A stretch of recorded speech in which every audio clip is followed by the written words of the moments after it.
And so these 5 bhikshus and this Upanishad bhikshu also have been certified by the Buddha. Certified meaning when they told him about their experience, yeah, and the Buddha said, yeah, that's that. You have been in Samadhi. You are at level of Arhat now. Congratulations. Good. Buddha first came out of enlightenment. I would also like to be there.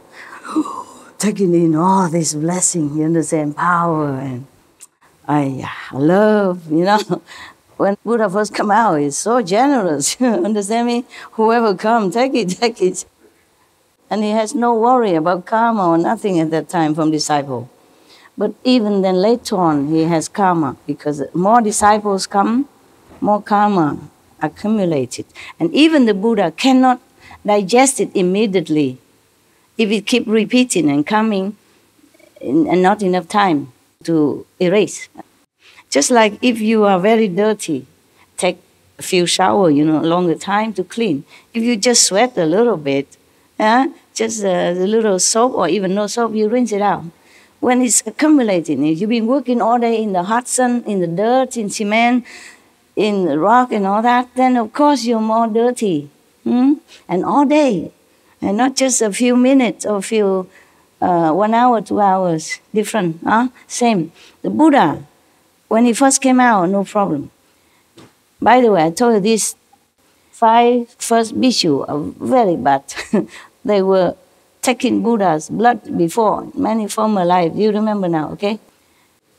So that doesn't mean they are good or angels or anything. It's still bad karma, yeah, and not very good, yeah. But the Buddha took them in, no problem. He didn't feel nothing. And another one, Upanishad, came also no problem. A few more, no problem. But in some time later on, normally Buddha don't mention much about his taking karma or anything, or no, not too much mention in the sutra. But one time something leaked out, like because of the disciples' karma, he has no food to eat for 3 months. He has to take horse feeding, horse food.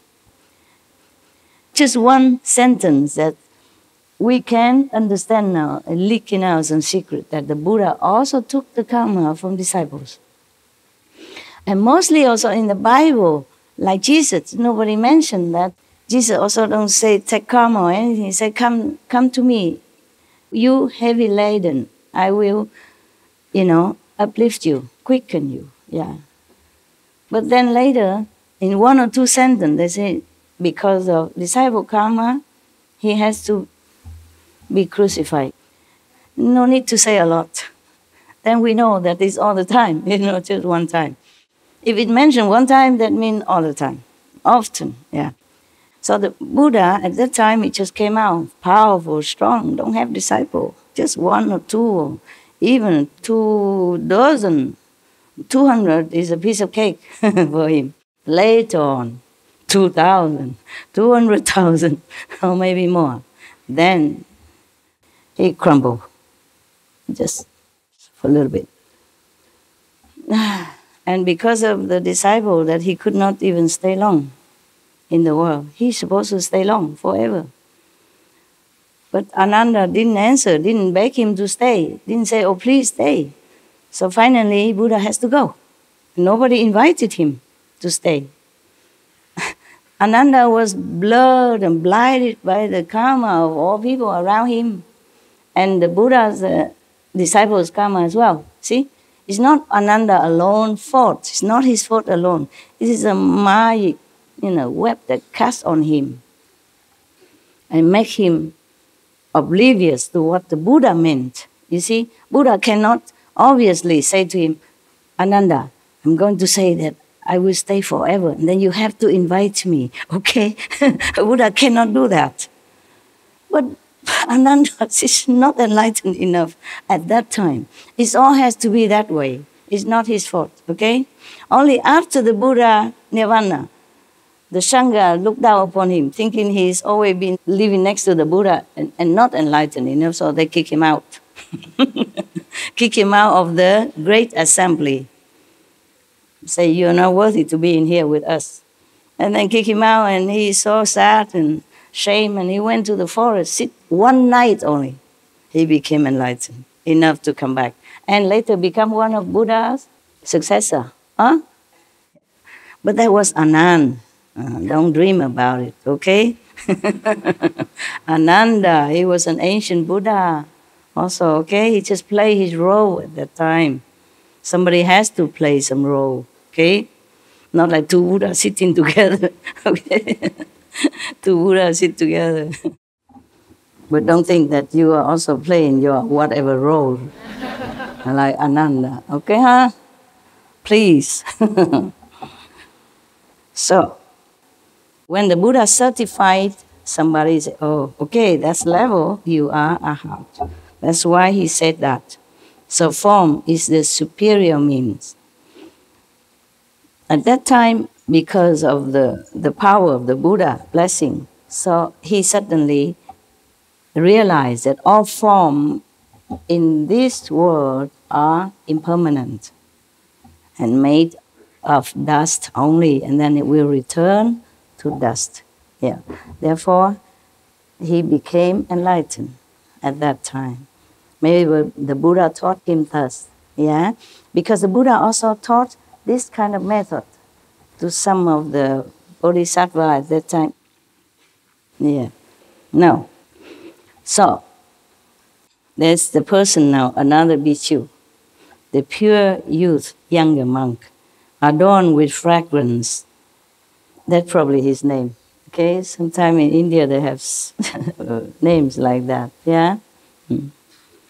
Remember the Buddha name Clear Light. Yeah. It's just a translation of the name. Yeah. It's like my name, the Chinese is Hai, translated to pure ocean. Huh? Like that. Just like your name, maybe Rose. It's a flower. Yeah? Okay. So the pure youth, one of the pure monk, young, adorned with fragrance, his name, arose from his seat, bow at the Buddha's feet. Tradition, I told you already, Buddha didn't want to do that. Buddha did not ask anybody to do it, but he just let it be, okay? Otherwise, everybody come up and bow and say, no need, no need. And then everybody else come, no need, no need. He would say all day, no need, please don't. Too much trouble. In my time, it's easier because I talk in the microphone and people record it and you already overheard it. Master say, don't bow to her. Don't pay obeisance, don't prostrate, nothing like that. Also, I don't need a lot of hurrah, okay?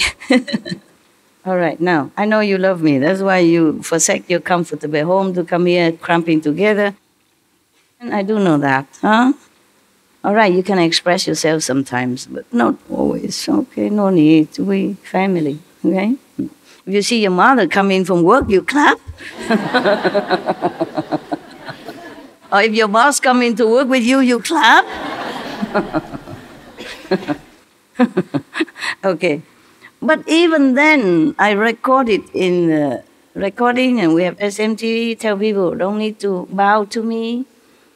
And still, one time, one of Vietnamese old man, comrade from Vietnam, he want to prostrate to me 3 times. He said because it's a Vietnamese tradition that when you accept by a master that you respect and believe, you must prostrate 3 times. And some also bring some gifts, tradition. But I say, no, nobody prostrate to nobody here. Don't do it. Because if you prostrate to me, I have to prostrate to you, and I'm too old now. My knees doesn't like too much trouble. So I have to tell him many times, and then he stopped. But he did not even feel very happy about it. For him, it would have been better if he prostrate 3 times. Then his heart would feel more complete. Fulfilled. More fulfilled, yeah, more contented, yes. I know that, but I cannot let him. He just have to prostrate to the Buddha somewhere else, yeah? And prostrate, maybe he can do it at home, private, with privacy. In front of the photo, okay, nobody say anything. Why have to do in front of the assembly? And if I let him, then everybody want to do that. Why him? Why? And then everybody come and prostrate, and then we have no time for anything. Look, if I sit here waiting for all of you, come in front of me, prostrate 3 times. Imagine when it will finish. Yeah? And waiting as well, and dusty, and no time for Surangama Sutra, no time for eating dinner, no breakfast, no cleaning the hall, no meditation, nothing, just prostrating all day long. In queue. In queue. Understand? Yes, we have respect inside, and it's fine. I know you love me. Somehow you do, yeah? At least most of you. It doesn't matter if you don't love me. I love you. That's 100%. Okay? Just like one man who was very much in love with one girl, but she's not in love with him. The story I told already before, but it's very appropriate here. So the man, he keep following, he keep like chasing her every way and giving her gifts and stuff like that. And the other friend feels sorry for him. Oh, she doesn't like you. Huh? She doesn't love you. She doesn't care about you. Why you waste your time? No. Our love is 100%. What are you talking about? The man said, who? Who 100%? You mean she loved you 50? He said, no, I love her 100%. My love is enough to cover for both. Yeah, what logic. It's so cute. All right, then. So he said to the Buddha, this adorned with fragrant adorned Bhikshu tell Buddha that I heard the thirst come one teach me to contemplate attentively all conditioned appearances. After I heard thus from the Buddha's instruction, I sat in repose in the quiet of a pure dwelling, just like you sit, in your corner at home meditation. I sit in a quiet corner of a pure dwelling. When I saw the bhikshu light sinking incense, the fragrant scent quietly enter my nostrils. I contemplated this fragrance. It did not come from the wood. It did not come from the emptiness. It did not come from the smoke. And it did not come from the fire. There was no place where it came from, and no place it went to. Because of this, my discriminating mind was dispelled, and I attained the absence of outflows. Yeah. The third come one certified me and called me adorned with fragrance, according to his experience. Yeah, defiling scent suddenly vanished, and wonderful fragrance was both secret and all-pervasive. Again, it was through the adornments of fragrance that I became an arhat. So, the fragrance awakened him. But this is different. It's not like you sit here, I put an incense next to your nose, and you became an arhat. I wish I could. Then I would buy all of the incense in the whole world and put a bunch in front of your nose. Then we are done with, and I don't have to come here. Yeah? And I will go buy incense and put on everybody's nose I can outside in the world. Then we all enlightened. So, is that easy? In this time of Dharma ending age, even, all brainwashed. Okay. That is after he met the Buddha. I mean, one of the first disciples here. Buddha is still strong, yeah, young, full of power, yeah, newly enlightened. Of course, he's newly enlightened, meaning he newly reclaimed his position as a Buddha. Otherwise, he has been Buddha long before we even know what the name of the tree, even know this word, nothing. None, long before this universe or this earth has been even formed.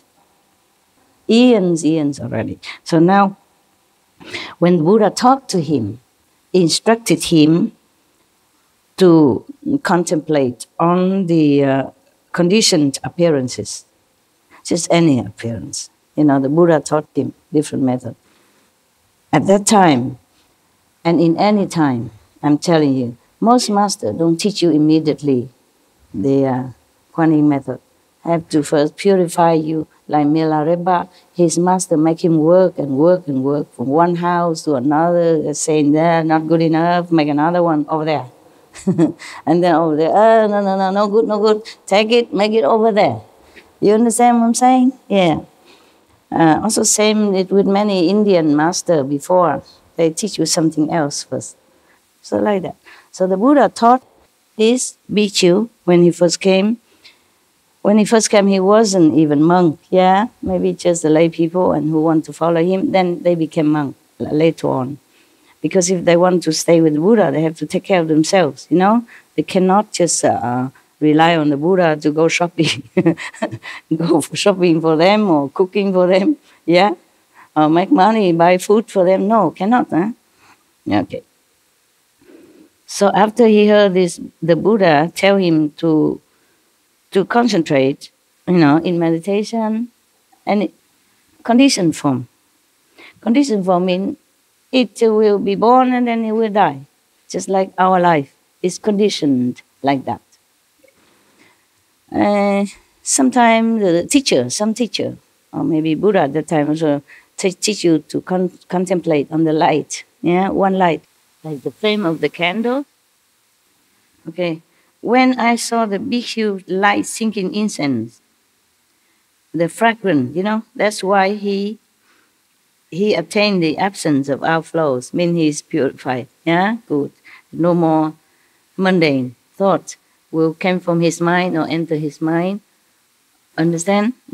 No obstruction. The Buddha certified him and called him adorned with fragrance. And then any defiling scent suddenly vanished, and wonderful fragrance was both secret and all pervasive. You see, this is different type of fragrance that he smelled. He saw the bhikkhu, other bhikkhu were lighting incense. Some incense were sinking, maybe half broken already, and no more flame, no more burning. So some bhikkhu, some monks, take turn, probably on duty. They come and light this incense again. Sinking means no more. You see, the incense was like falling down, the ash falling, no more burning. So some bhikkhu lighting it. And then at that time, he happened to be nearby. And he saw it and then he smelled the incense.